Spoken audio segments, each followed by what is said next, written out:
Cuando queráis. Buenos días a todos. Aquí estamos reunidos en una sala de Zoom para el último acto, el broche de oro de esta feria transfronteriza de arte contemporáneo, en el que vamos a presentar la edición de Luchino Visconti Pasea por Río Tinto de Juan Cobos Wilkins y de Juan Manuel Castro Prieto, que está todavía con la tinta fresca porque se acaba de terminar y es una ocasión de oro para mostrarlo y comentar que es una edición especial ilustrada con unas fotografías espléndidas de Castro Prieto y que incluye, aparte del texto que le da título, otros dos, Cierre Relámpagos sobre los círculos del infierno y un bosquejo literario que se añaden al texto original que editamos en el año 88, Juan Angona y yo, en las ediciones de Olón. Era una edición muy modesta y de bolsillo, y cuando el año pasado decidimos poner en marcha la edición de libros, que empezamos con uno sobre el equipo múltiple de Juan Manuel Bonet y Kiko Rivas, y luego las crónicas de Gibraleón Dormido de Juan Angona y Luis Jurado, decidimos que era el momento de recuperar aquel librito de Juan Cobos Wilkins y hacer una edición a la altura de su categoría literaria. Y por tanto, para eso necesitábamos también un colaborador de primer nivel como Crespo, perdón, que tenemos ahí en este momento. Quería enseñaros la primera edición, que está aquí pequeñita, ilustrando en sangría el texto de prólogo de Vicente Molina Foix, y también se ha añadido a esta edición un epílogo de Nuria Barrios. Entonces, pedir disculpas por un pequeño fallo tecnológico que nos va a impedir tener a Juan en imagen, aparte de la fotografía que se puede comprobar en pantalla, pero él va a intervenir por teléfono porque no hemos podido conciliar la tecnología Zoom con el momento en que estamos y en el sitio en que estamos, y entonces doy ya la palabra a Juan Cobos Wilkins para que explique sus sensaciones de esta nueva edición y nos hable sobre el texto original y los otros dos que él ha decidido que acompañen esta edición de la Asociación de Amigos de la Fundación Olontia. Buenos días y muchas gracias. Juan, adelante. Buenos días a todos. Antes que nada, mi enhorabuena y mi felicitación por la celebración de esta feria transfronteriza de arte que prueba realmente que no existen fronteras para la creación. Y es para mí un enorme placer poder estar, aunque sea solo verbalmente. A fin de cuentas es lo que un escritor, un poeta, narrador también como yo, necesita únicamente, ¿no? La palabra. Así que pensar que mi palabra sobrevuela por encima de las rayas inadecuadas de las fronteras es un placer. Y cuando este libro ha estado en mis manos, la emoción ha sido muy grande, muy intensa, porque Luchino Visconti Pasea por Río Tinto es posiblemente el primer relato del que yo guardo memoria de haber escrito. Salió aquella edición primera, como tú bien has comentado, y a mí me produjo también una conmoción de ver un relato mío publicado tan bellamente, tan exquisito. Y esta es un auténtico lujo. Esta edición que agradezco profundamente a la Fundación Olonti, a los amigos de la Fundación, al cuidado que han puesto en cada una de sus páginas, no sé, me ha alentado muchísimo en estos momentos difíciles en los que estamos tan recluidos y tan necesitados de aire fresco. Es una auténtica joya compartir este libro con las fotografías de Juan Manuel Castro Prieto, Premio Nacional de Fotografía, al que admiro profundamente, y de nuevo viendo y deleitándome con sus espléndidas fotografías, he revivido aquel paseo junto a él, no con Lupino Visconti, pero sí con alguien relacionado de alguna manera con algo que es el cine, como en el título del libro nos presenta y nos evoca el nombre del gran director italiano, ¿no? La fotografía. Y aquellos días que vivimos juntos recorriendo los paisajes telúricos marcianos de Río Tinto han vuelto a mí con una fuerza verdaderamente impresionante. Y contar de nuevo con el prólogo de Vicente Molina Foix, Premio Nacional de Narrativa, o con el epílogo de Nuria Barrios, Premio Internacional Antonio Machado de Poesía, creo que convierten esta edición en una auténtica joya, en una maravilla. Yo, es de los libros más hermosos que tengo en mi bibliografía, y poder pasar las páginas y encontrarme con la sensibilidad que Castro ha puesto al captar las fotos, la sutileza del detalle, la grandiosidad de los paisajes de Río Tinto, un misterio plasmado en este libro. Creo que es un libro para la historia, para poder conocer cómo es una tierra con tantísima historia, con tantos siglos de antigüedad, que aún sigue siendo explotada por la mano del hombre.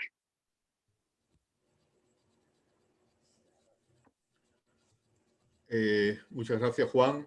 Y ahora Juan Manuel Castro Prieto, que nos dé su visión del libro y de aquel viaje a Río Tinto, porque por lo que pude saber, en principio tenía previsto disparar en blanco y negro, pero al ver la grandiosidad del paisaje natural, cambió de registro y hoy tenemos la suerte de poder tener... Así fue. Yo dejo que lo cuente él, pero cuando él llegó con la mirada en blanco y negro y vio los colores de la tierra y el agua de un río rojo, comprendió que aquello necesitaba, pedía, exigía el color. Pues nada, que nos lo cuente Juan Manuel. Bueno, ante todo, buenos días a todos, pero sobre todo darle mi solidaridad y mi ánimo a todos los hermanos portugueses por todo lo que está pasando. Son momentos muy difíciles, pero bueno, de alguna manera se saldrá, y yo lo único que quiero es trasladarle mi cariño a todos los portugueses, una tierra que siento muy, muy cercana. Bueno, el viaje aquel yo lo guardo en mi memoria como un viaje casi mítico. De la mano de Juan, no es lo mismo recorrer Río Tinto por uno mismo o por otras personas que de la mano de Juan. Él es un poeta, todos sabemos que es un extraordinario poeta y un escritor maravilloso, pero es que habla como poeta. Entonces, yendo como con él, paseando por aquellas tierras torturadas, ¿no?, marcianas, como muy bien dice Nuria Barros en el epílogo, como muchas veces se ha puesto en comparación a Río Tinto, sientes como algo telúrico, ¿no? Es mucho más profunda la sensación, porque él te lo hace vivir con sus palabras, ¿no? Hay una anécdota muy bonita que yo la recuerdo siempre, y es que en uno de esos días que compartimos, en uno de esos paseos hermosos por la tierra de Río Tinto, me dijo en un momento determinado: cierra los ojos que te voy a llevar a un sitio, confía en mí, no los abras hasta que yo no te diga. Y entonces fuimos recorriendo una corta distancia, 50 metros, 100 metros, Y hasta que paramos en un lugar y me dijo, ahora puedes abrir los ojos. Y cuando abrí los ojos me encontré en un acantilado, llamémoslo así. En realidad era un socavón de una mina donde habían estado excavando, se había formado un pozo y estábamos justo en el borde del pozo, y al fondo del pozo se veía un lago de sangre. Entonces, el shock cuando uno abre los ojos y ves esa escena al borde del precipicio, es como muy, muy fuerte, ¿no? Fue un shock y yo siempre lo recuerdo, ¿no? Era de una belleza increíble aquello, ¿no? Y a la vez era sangre que estaba, porque él lo llama el corazón de la tierra, ¿no? Es como un bocado que se le ha arrancado a la tierra y donde asoma el corazón, ¿no? Y esa era la sangre viva del Río Tinto, ¿no? Bueno, la verdad es que todo lo que pueda decir de aquel viaje, de aquellas tardes, de aquellos días con Juan, es una cosa maravillosa. No se puede tener una ocasión mejor de conocer esa tierra que con Juan. Lo que hablaba Pablo del tema del color va más allá de eso. Yo trabajaba fundamentalmente en blanco y negro, ¿no? Y entonces cuando me dijo Juan, mira, yo es que creo que el trabajo hay que hacerlo en color porque Río Tinto es color. Yo, claro, cuando fui allí lo vi y dije, efectivamente, es que esto es color, tiene que ser color. Y entonces comencé a hacer color que yo no lo hacía. Es decir, de alguna manera, Juan es el que me ha hecho meterme de lleno en el color, y a partir de ahí, en realidad, el 80% o el 90% de mi obra se ha hecho en color, pero fue allí donde comencé a realmente a trabajar continuamente en color. O sea, el encuentro con Juan y con Río Tinto fue más allá de lo meramente dedicado a Río Tinto, sino que supuso un cambio total en mi forma de hacer fotografía. Y a eso lo debo a Juan, evidentemente. Es En fin, estupendo. el libro es fantástico. O sea, ¿qué puedo decir de Juan? Yo lo admiro tan profundamente que todo lo que escribe me parece de una poesía, de una humanidad tremenda, ¿no? Entonces, para mí es una satisfacción y es un orgullo el que mis fotografías estén ilustrando estos textos maravillosos de Juan, ¿no? El prólogo de Vicente Molina Foix también es Gracias, Juan extraordinario. Manuel. Muchísimas gracias. No, Yo recuerdo también gracias a ti. vivamente, yo recuerdo también vivamente aquel momento en el que te conduje como una especie de Dante, con los ojos vendados, al borde, al filo mismo del vértigo de Porta Atalaya. Para quien nos esté escuchando, diré que era en su momento la mina a cielo abierto más grande del mundo. Sigue siendo una de las mayores, la más gigantesca de Europa. Para hacerse idea de su inmensidad, es decir, para pensar su vacío, aunque parezca una contradicción, para pensar su vacío hay que tener en cuenta que de diámetro mide aproximadamente 1,5 kilómetros y cerca de medio kilómetro de profundidad. Así que quien nos esté escuchando, que piense en algo que desde el lugar en el que él se encuentra o ella se encuentra esté a 1,5 kilómetros. Ese es el diámetro. Tan inmenso, tan profundo es que se señala en las cartas de navegación, porque puede hacer zozobrar las avionetas pequeñas que pasan por encima. Y eso comenzó a excavarse a pico y pala, hecho por la mano del hombre. Ahí la tierra parece como si hubiese sido azotada por un arco iris en remolino y hubiese sido socavada por ese propio remolino, por ese tornado de arco iris, que al mismo tiempo que la iba taladrando, la iba tiñendo con sus propios colores. Hay que pensar que el azufre, el amarillo del azufre, flora como flores minerales de esa tierra, y también, lógicamente, llega al olfato ese olor del azufre. No es extrañar que los romanos, al conocer aquello atravesado por un río rojo, como digo, con el azufre aflorando, lo llamaran portae inferi, las puertas del infierno.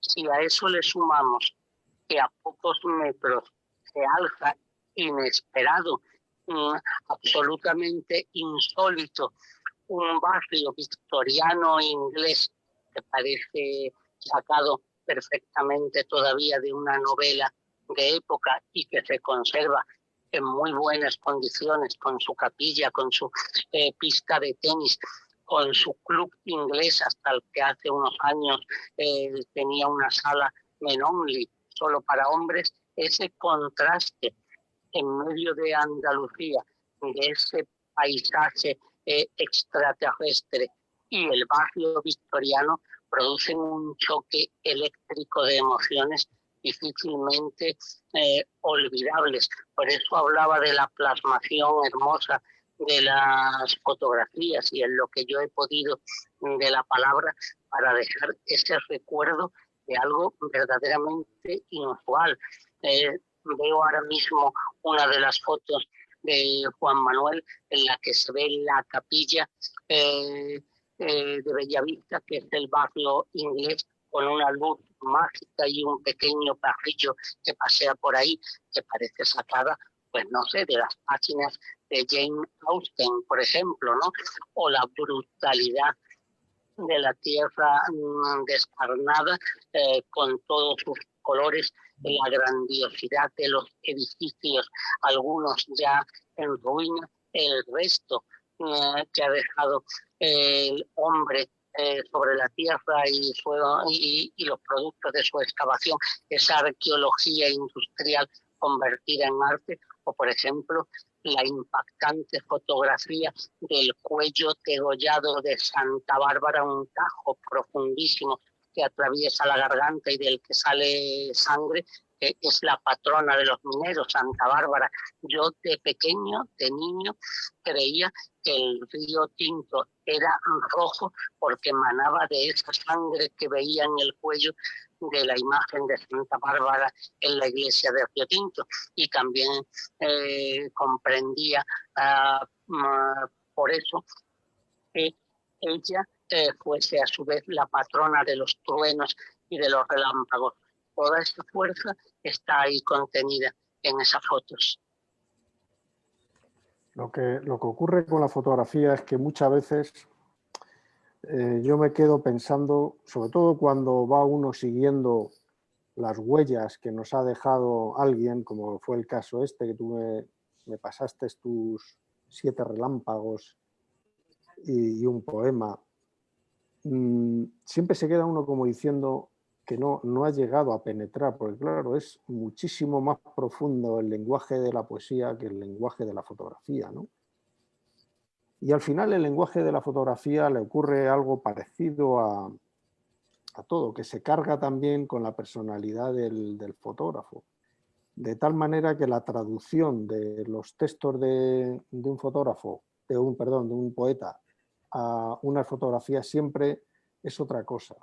Yo quisiera creer que se ha acercado algo a tu universo, ¿no? Pero a mí se me queda como que es muchísimo más rico, muchísimo más lleno de sugerencias, de todo, de vida, tus poemas, ¿no? Pero bueno, por otro lado, la fotografía también tiene un componente metafórico que bueno, también es mi visión, ¿no? Y de alguna manera puede haber gente que sienta también emociones, ¿no?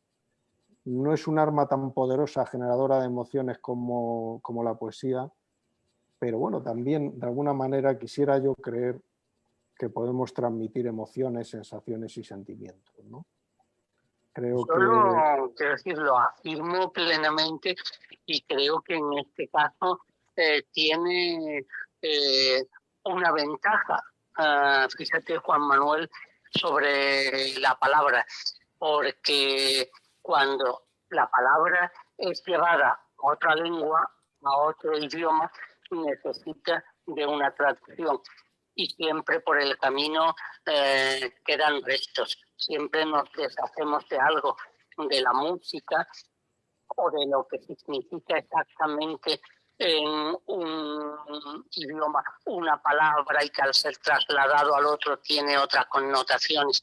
Necesitamos de intermediarios, mientras que la fotografía o la pintura o la música, en ese caso, son de una pureza que los ojos que la ven. La fotografía en Portugal, en Inglaterra, en Alemania, en Australia, sigue siendo la misma, no necesita de esa traducción. Pero en cualquier caso, tanto la palabra como la imagen, yo creo que siempre dejan reducto para la creación, o mejor dicho, la recreación afortunada de quien mira o de quien lee. Posiblemente es lo que queda al pie de uno de los dibujos de Lorca cuando escribió "Solo el misterio nos hace vivir, solo el misterio".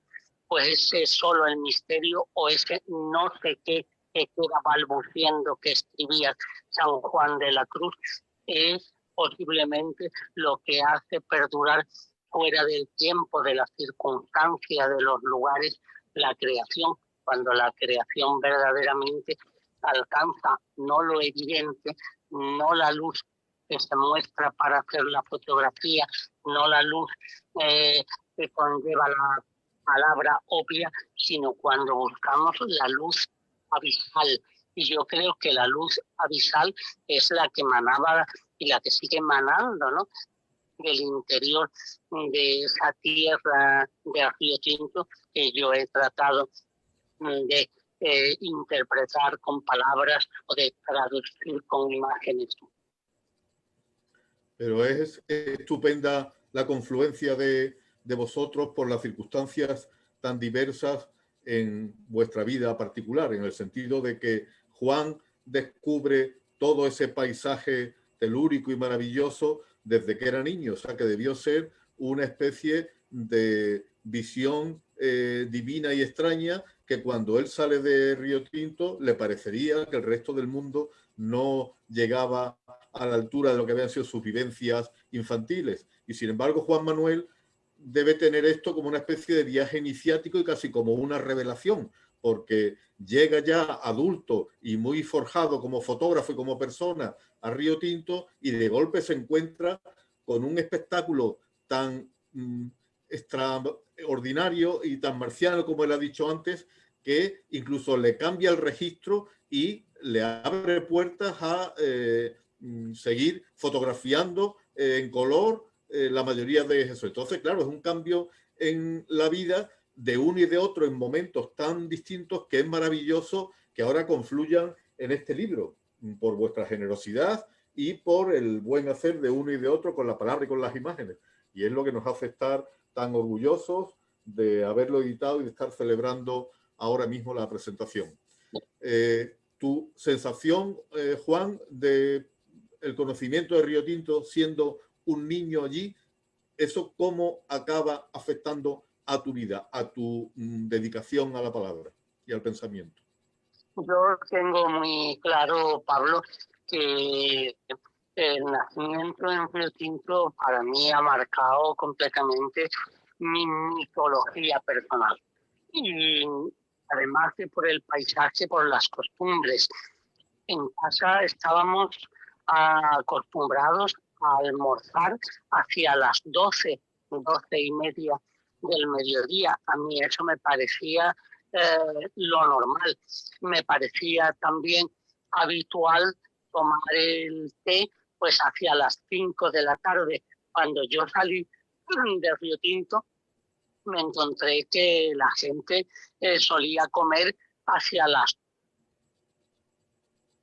2:30, entre las 2 y las 3. Para mí eso era extrañísimo. Y cuando estuve también fuera, recuerdo interno en un colegio, los niños que provenían de otros lugares me decían que ellos tomaban solo el té cuando se lo daban sus madres porque les dolía a lo mejor un poco el estómago y eso lo tomaban casi como medicina. En mi caso, eso era habitual. El horario incluso se regía casi por la llegada de los trenes que constantemente partían desde las minas de Río Tinto hacia Huelva con la carga y la descarga del mineral. Y cuando sonaba el pito de uno o de otro, se decía, ya llega la batea, era uno de los trenes, la batea es tal hora. Eso estaba regido por unas normas que a unos metros más allá eran completamente desconocidas. Y ya te digo que, claro, el paisaje se me quedó como impreso a fuego, como un tatuaje indeleble, pero también una forma de vida a ver crismas en encontrar ese barrio inglés que estaba separado del resto del pueblo por un muro de piedra, algo verdaderamente distinto, y que yo en este caso pues tuve la suerte de vivir. Ya las minas no pertenecían al poderosísimo consorcio británico cuando yo nací, pero aún su influencia se dejaba sentir profundamente. Aquello había sido un tren lanzado a gran velocidad que de pronto no puede frenar, ¿no? Sino que continúa todavía rodando, marchando durante algún tiempo. Pues así ha sido. Y yo eso lo viví y me dejó muy, muy impresionado y lo sigo estando con ello. Además, recuerdo como anécdota que no más llegar Juan Manuel a Río Tinto y yo irlo a recoger al hotel en Santa Bárbara, precisamente con el nombre de la patrona de los mineros en el que se quedaba, cuando bajábamos del hotel situado en una pequeña cima desde la que se puede otear el horizonte, íbamos en su coche, nos encontramos con mi madre que iba hacia el mercado, y yo le dije, en voz alta, anda, mi madre. Juan Manuel se creyó que era la típica expresión de algo que se me había olvidado, de algo que había perdido, y yo dije, anda, mi madre, pero no, era de verdad mi madre que estaba allí. Se bajó el del coche, se la presenté y mi madre, bueno, pues ya sabía que iba a la fotografía y tal, y le hizo un comentario, ella que no era fotógrafa ni conocía fotografía más que, bueno, pues hacer así una foto con alguna cámara, supongo alguna vez. Le dijo, bueno, a ver si tenéis suerte, dirigiéndose a Juan Manuel, a ver si tenéis suerte y en el cielo hay nubes. Y Juan Manuel me dijo, sí, tu madre, qué curioso el comentario que ha hecho, porque cualquier persona no iniciada en la fotografía lo que cree que es bueno para una fotografía es un cielo azul, claro, despejado, y eso no es lo ideal, porque no crea sombras, no crea profundidades, no crea enigma. Verdaderamente es mejor un cielo nublado. Bueno, pues curiosamente, cuando yo recibí los ejemplares de este libro que hoy presentamos, Luchino Visconti pasea por Río Tinto seguido de 7 relámpagos sobre los círculos del infierno, al mismo tiempo que me llegaba el mensajero con los ejemplares primeros del libro y los tenía en mis manos, recibía por teléfono, por WhatsApp, una foto del estreno de la película El corazón de la tierra, basada en mi novela. Bueno, pues del estreno de esa película, entrando yo en el cine del brazo de mi madre en Río Tinto, lo cual me hizo pensar que todas esas conjunciones, todas esas confluencias estaban más allá del puro azar, y que volvía de alguna manera a estar vivo aquel momento y aquel paseo y aquel encuentro con Juan Manuel y con mi madre, con el que se inició ese pasar del blanco y negro al color. Bueno, antes comentaba Pablo de lo que supuso para mí el llegar ya de Maduro a ese lugar, ¿no? Para mí fue, desde luego, un rito iniciático, no solamente por lo que he comentado del color, sino que también comenzaba la posibilidad de trabajar con un escritor, con un poeta, es decir, con gente del mundo de la literatura, ¿no? Porque aunque la fotografía está más unido al tema de las artes visuales, la imagen, pero también yo realmente me encuentro más próximo a la literatura que al cine o al vídeo, paradójicamente, ¿no? ¿Por qué? Porque en el fondo, tanto los fotógrafos como los escritores, en realidad lo que estamos contando son historias, ¿no? Y como tanto en un papel como con una cámara no se puede contar todo, siempre tenemos que recurrir al intentar lo que hablábamos antes, ¿no? Transmitir sensaciones más genéricas, más metafóricas, ¿no? Es decir, que con una sola imagen puedas conseguir trasladar un montón de historias, ¿no? O que con un solo poema o solamente una línea de un poema puedas transmitir tantas emociones, ¿no? Yo he trabajado después de esto con otros escritores y la verdad es que todos los trabajos que he hecho con ellos me han enriquecido profundamente. El fotógrafo por naturaleza es un ser solitario, es una persona que siempre va sola, no requiere de otro fotógrafo al lado, ¿no? Siempre vamos solos, ¿no? Y entonces el encontrarte con un escritor que te acompañe aporta una riqueza al trabajo, te abre un universo tan hermoso de posibilidades que yo siempre, todos los encuentros que he tenido con escritores siempre han sido muy enriquecedores para mí, ¿no? A partir de ahí el trabajo cambia, ¿no? He trabajado con Andrés Trapiello, con Julio López Mondéjar, en fin, con varios escritores y siempre les tengo muchísimo que agradecer porque han ampliado mi universo fotográfico.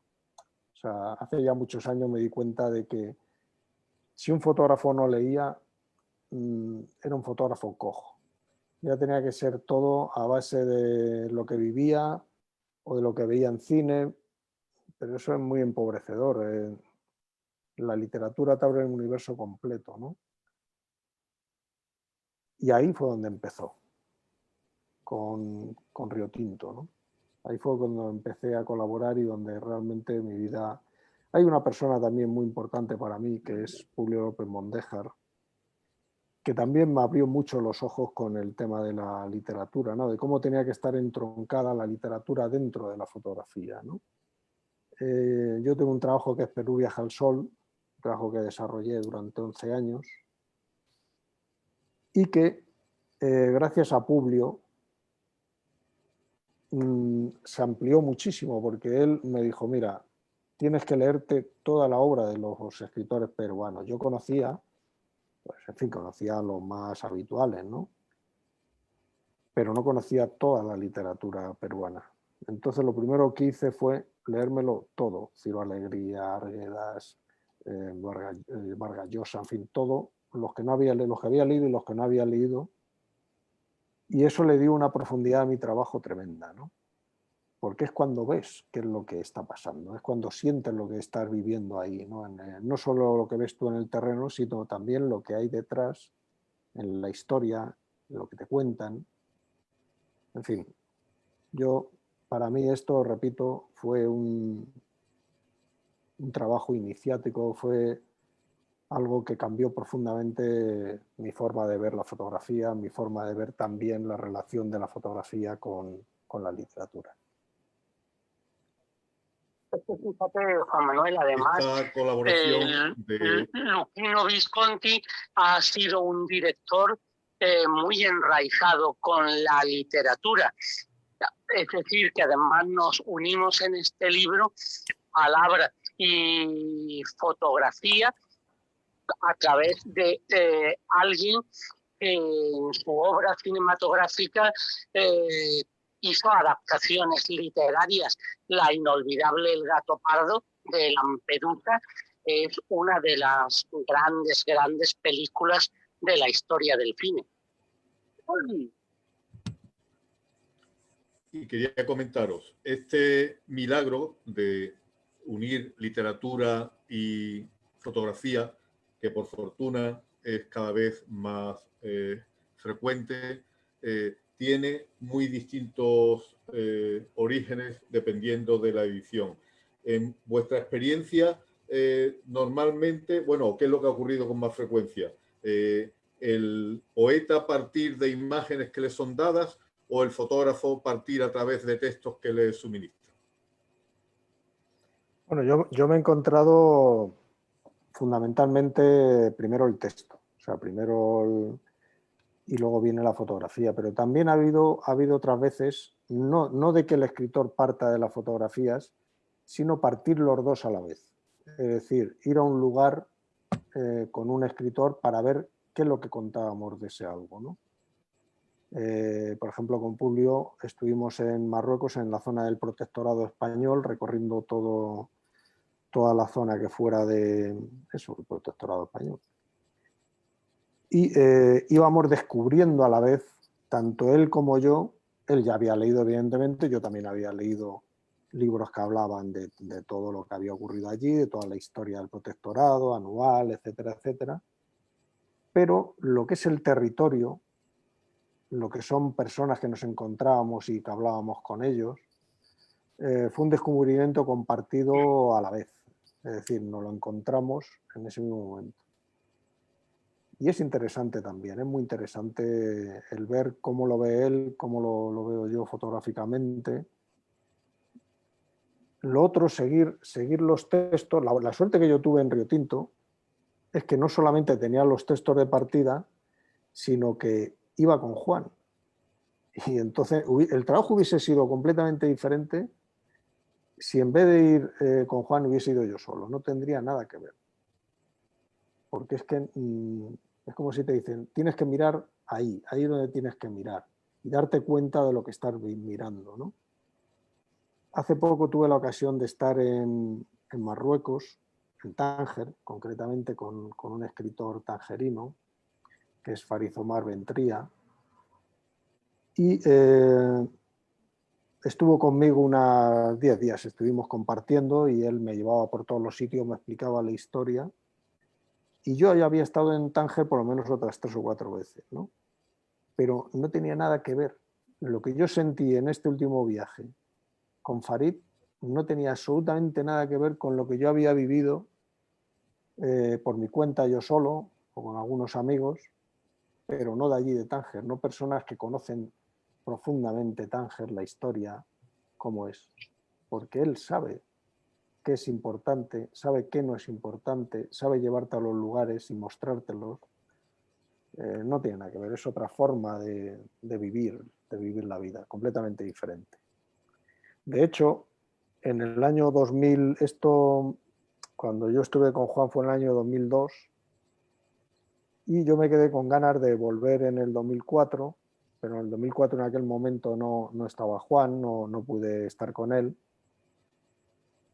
Y el trabajo desde el primer día hasta el último fue un desastre. O sea, tuve problemas físicos, hasta que llegó un día que me quedé incluso atrapado en el barro. Esto es una anécdota graciosa, porque intenté ir a hacer una fotografía. Los fotógrafos, cuando vemos una fotografía se nos va un poco la cabeza, y entonces me metí en un lodazal que llegó un momento en que no podía ni avanzar, era casi arena movediza, ¿no? Y además tenía un problema físico de que me dolía los pies, tenía un problema. Y entonces llegó un momento, iba cargado con el trípode, con la cámara, con la bolsa de fotografía, estaba lloviendo, y entonces atrapado ahí en el barro me apoyé en un muro y ya no sabía si reír o llorar, y decidí que lo mejor era empezar a reír y me partí de risa, ¿no? Por la situación tan extraña, tan estrambótica en la que yo solo me había metido, ¿no? Y eché mucho de menos a Juan. Dije, qué pena no estar aquí, Juan. En fin, fue un desastre ese segundo viaje, pero bueno, fotografías tomé, pero no tienen esa profundidad, esa riqueza que las que tomábamos cuando estuve con Juan. Es decir, me estoy acordando de cuando fuimos al cementerio inglés, que me descubrió una lápida que era una carta de amor, de despedida de un hermano, creo que era la hermana al hermano o el hermano a la hermana, no me acuerdo muy bien. Cierto, así es. Y afortunadamente, querido y admirado Juan Manuel, existe tu foto y el texto mío que reproduce lo que decía esa lápida, porque la han robado. La última vez que visité el cementerio inglés, con ese encanto que tenía, envuelto en un pequeño bosque de mimosas salvajes, atravesando un camino, abriendo la típica cancela que hace un ruido casi de miedo de película gótica, donde yo me iba de adolescente a leer a Lord Byron, pues esa lápida de declaración de amor entre los hermanos que comienza Federico, hermano amante, que veloz cruzaste el mundo y qué hondo, qué profundo nos hirió tu último instante. Una lápida que tenía grabada simbólicamente sobre el hierro un reloj de arena cercenado por una guadaña en su mitad y un corazón anclado. Esa maravillosa lápida con ese testigo del tiempo del amor entre hermanos ha desaparecido, ha sido robada, pero afortunadamente pues está tu foto y yo que grabé, que escribí el texto y que como ves todavía lo tengo en la memoria y lo recuerdo, así que fíjate si sirve para mantener viva la memoria. Es curioso Además, porque la fotografía se piensa que es un documento, ¿no? Siempre se ha hablado de la fotografía como documento, ¿no?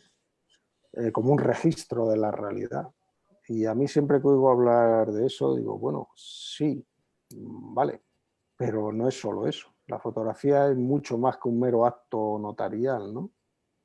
No es simplemente registrar una lápida, lo que aparece en la lápida, sino de alguna manera hacerlo de tal forma que uno sienta algo más que va más allá de lo documental. Porque además hablar del documento notarial es como muy peligroso, ¿no? Porque la fotografía siempre tiene que tener subjetividad. Siempre tiene que estar el autor que está detrás dentro de la fotografía. Eso de la fotografía séptica, ¿eso qué es? Eso no existe la fotografía séptica, igual que no puede existir la literatura séptica, porque si es literatura séptica es lenguaje de derecho, no es lenguaje de literatura. En fin, son ideas mías. Bueno, unas ideas... Yo lo comparto plenamente. La fotografía, aunque fuese sencillamente el fotografiar un papel, tendrá una intención, tiene un ángulo, tiene una luz. Si quien está detrás es un creador, como es el caso y el de tantos otros fotógrafos, sin duda está aportando una intencionalidad que trasciende. Y luego el punto semilagroso que yo creo que justifica y ensalza la edición es que a Juan se le ocurriera llevar a Juan Manuel con los ojos vendados hasta Sí. el borde, claro, porque es que eso primero es un juego de niños, de algo que tú habías podido vivir por crecer en Río Tinto, pero de golpe él que va a ciegas hasta el momento en que tú le dices aquí está el mundo, pues que, claro, eso debe ser una experiencia tan única que va a ser inolvidable para los dos. Yo no sé, Juan, si tú tienes por costumbre hacer ese juego con los amigos que llegan a Río Tinto de tu mano, pero desde luego Juan Manuel y los que hayan tenido Lo he hecho, no mira, lo olvidarán. recuerdo que lo he hecho con una gran actriz, con Concha Cuetos, con la gran actriz Concha Cuetos, y cuando abrió los ojos se echó a llorar. Su reacción fue llorar. Siempre lo recuerda, siempre lo hemos recordado. A mí me conmovió mucho. Hay quien abre la boca de asombro, quien se asusta y se retira 2 pasos más atrás, pero en ella comenzaron a deslizarse las lágrimas por la mejilla y comenzó a llorar en silencio. Pero yo con Juan Manuel tenía una doble intención, porque es que estaba llevando a alguien que trabaja con sus ojos en la cámara. Supongo que el objetivo de la cámara son también la prolongación de sus pupilas. Estaba llevando a alguien que, como digo, la vista le es fundamental y lo estaba llevando a ciegas. Y eso me importaba mucho, más que a lo mejor con otra persona cuyo arte, por ejemplo, fuera la danza. Con una bailarina o un bailarín, no sería igual que llevarlo a alguien que en su expresión creativa los ojos son fundamentales. Y esa simbología para mí de llevar a un fotógrafo a oscuras hasta ponerlo al filo de ese hueco vacío, de ese ombligo, de ese corazón arrancado a la tierra, fue especial. Tenía una simbología, como digo, que aumentaba la intensidad. En efecto, así es. Pues nada, con esa experiencia inolvidable para Juan Manuel y para Concha Cuetos, está claro, Juan, que deberías de prodigarte mucho más, porque es que ese gesto por tu parte, llevar a la gente al límite de la tierra para ver el corazón de tu novela, es algo tan íntimo y tan irrepetible que siempre vas a estar en la vida de estas personas, no ya por tu literatura, que sí, pero también por esa experiencia única de golpe llevar a alguien hacia el límite, hacia el abismo, y de golpe que se haga la luz, como si fuera otro modo de creación. Y entonces eso es impagable e irrepetible. Y nada, es un verdadero... Además, Pablo, cuando yo llegué a Juan Manuel, estaba prohibido visitar Cortatalaya, estaba cerrada, estaba cercada, no se podía pasar por donde un visitante, un turista, eso no era lo que nosotros hicimos. Yo lo llevé como a antiguos exploradores de África, lo llevé subiendo y bajando cerros por sitios que no son caminos abiertos, y repito, no son para los turistas, no están puestos para verlo. Tuvimos que saltarnos las normas, como generalmente tiene que hacer el arte, saltarnos las normas, y lo conduje a través de varias colinas, subiendo y bajando por zonas prohibidas. Pues nada, así fue. Reitero lo del juego de niños. Hay un tema que quería yo añadir al hilo de lo que comentaba Juan, de que tenía interés en ver la reacción de un fotógrafo que de alguna manera estaba más próximo, ¿no? Yo tengo como que los fotógrafos somos capaces de fijarnos en los detalles, ¿no? de la vida, ¿no? O sea, vamos andando y estamos analizando, buscando cosas, ¿no? O sea, tenemos una gran capacidad de observación. Pero recuerdo una conversación con un amigo mío, escritor, que estábamos comiendo y yo estaba viendo una mesa que estaba enfrente nuestro y era una mujer ya de cierta, ya madura, con 2 hombres mayores que ella. Y entonces yo en mi mente me estaba fijando en los detalles, ¿no? Yo no decía nada, estaba comiendo, pero es que el escritor que estaba a mi lado también se estaba fijando, y cuando terminó la comida empezamos a comentar, ¿os habéis fijado en ese trío que había en esa mesa? Y entonces yo dije, sí, fíjate, llevaba esto, ahora ella llevaba esto, tenía una expresión triste, no sé qué, no sé cuánto y tal. Y entonces yo me había fijado en un montón de detalles, pero es que el escritor no solamente se había fijado en los detalles, no, es que él se había fijado en esos detalles y además se había inventado una historia. Porque esta pareja, ella está casada con él, pero no es feliz en su matrimonio, y se inventó una historia Es decir, esa es la capacidad que tiene la literatura para ir más allá de lo tangible, más allá de lo que se ve, ¿no? Va más allá. Es la imaginación pura, ¿no? Los fotógrafos, al fin y al cabo, estamos atados por la realidad. De alguna manera tenemos que apoyarnos en la realidad, ¿no? Podemos coger nuestro punto de vista, nuestra forma de mirar, pero siempre estamos anclados en la realidad. El escritor no tiene límites, la imaginación es ilimitada, puede imaginarse lo que quiera, ¿no? Por eso yo quiero y admiro tanto a los escritores, ¿no? Y dentro del mundo de los escritores, los poetas son la esencia, ¿no? Para mí es por eso nada, los fotógrafos sois los polifemos del arte, con un ojo más enorme en la frente que los demás. Pero solo uno. Los polifemos del arte. Lo que dices es en verdad, pero yo también sobre una fotografía como sobre un cuadro puedo inventar muchísimas historias. Es decir, si esta vez afortunadamente surgían de la mano en paralelo, ayuntadas, mi palabra y tus fotografías, a veces sale solo la fotografía del texto, pero también a mí un cuadro de Pablo Cifet, una fotografía tuya, me provocan la escritura o bien de un flash, de un relámpago, como se trata en este libro, de una imagen, o toda la invención de una historia, porque yo abro ahora mismo el Luchino Visconti y veo una de tus fotografías de 2 sillones desvencijados, verdaderamente vencidos por el tiempo en medio de la nada, de la soledad, de ese paisaje abandonado, y yo puedo inventar ahora mismo, escribir un relato sobre esos sillones, quiénes se sentaron, cómo han acabado.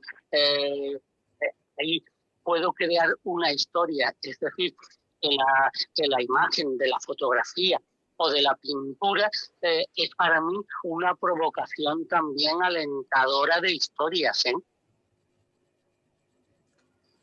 Bueno, la verdad es que me llena de ilusión el pensar que mi fotografía puede realmente ser fuente de inspiración para escritores, ¿no?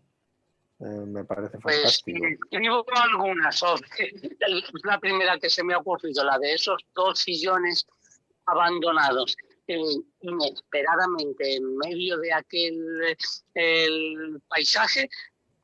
Ya la tendrás, pero es que la puedo ver perfectamente, vamos, la puedo ver la historia. Es más, creo que ahora mismo las personas que se sentaron en esos sillones están comenzando a levantarse como Lázaro y a decirte, cuéntanos nuestra historia, y que venga de nuevo Juan Manuel por Río Tinto, ya que la segunda vez fue Aciaga, que venga de nuevo por Río Tinto y recreemos esta historia que acaba ahora mismo, hoy, domingo de 2001, terminando enero, comenzar a latir el corazón de esa historia.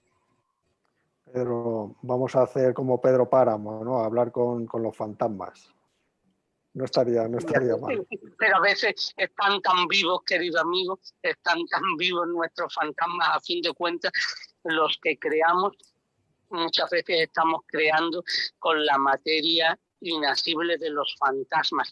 Además, a cierta altura de la vida le ha costado a uno tanto tener sus propios fantasmas personales, que quién se va a deshacer de ellos. Lo que uno quiere es, cuando se le aparezcan, coger sus sábanas y bordarle nuestras iniciales con oro. Eso sí, bordemos las letras, nuestras iniciales en nuestro fantasma con letras de oro. Pero en vez de asustarnos, pues nada, abordarles las letras, y si la sábana está un poco sucia, pues entonces se le echa lejía y a la lavadora y a buscar fantasmas nuevos.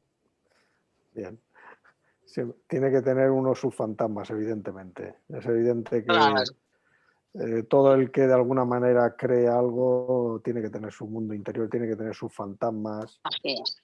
Y tiene que darlos salida. Al fin y al cabo, toda nuestra vida, yo creo que lo que estamos intentando con todo lo que hacemos es dar salida a esos fantasmas, a lo que nos come por dentro, ¿no?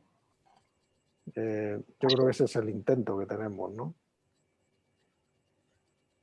Pues nada, reiterar que este milagro del libro solo ha sido posible por la generosidad de los dos Juanes que tenemos hoy en esta sala y que esta conversación, que ha abierto muchas ventanas sobre el propio trabajo de uno y de otro, hace que este libro se convierta en un motivo de orgullo para la Asociación de Amigos de la Fundación Olontia. Así que esperamos que no sea el último y que podamos seguir ofreciendo milagros como este que tengo entre las manos. Se puede adquirir en librerías de Huelva y a través de la web de la asociación, que es www.amigosdeolontia.com. Muchas gracias, Juan, muchas gracias, Juan Manuel, y a todos los que estáis pendientes de lo que estábamos haciendo y diciendo. Hasta pronto y que el año sea bueno, como anunciaban las nieves, a pesar de lo que estamos viviendo estos días. Salud para todos. Buenas tardes. Muchas gracias, Pablo, y enhorabuena por tu trabajo y por llevar adelante el libro. Ha sido un placer y darle las gracias a la Fundación Olontia por el esfuerzo y a todos los que han participado en el libro. Muchas gracias a todos. Me sumo a las palabras de Juan Manuel, que las ha dejado retratadas. Pues gracias. Gracias a todos vosotros y abrazos a todos. Un fuerte abrazo, Juan. A ver si podemos vernos cuando todo esto termine y podemos volver a charlar y a pasear, a ver si puede ser por Río Tinto y si no, por donde sea. Un fuerte abrazo, querido Juan. Así sea, un abrazo. Gracias, adiós. Chao. Hasta luego. Hasta luego.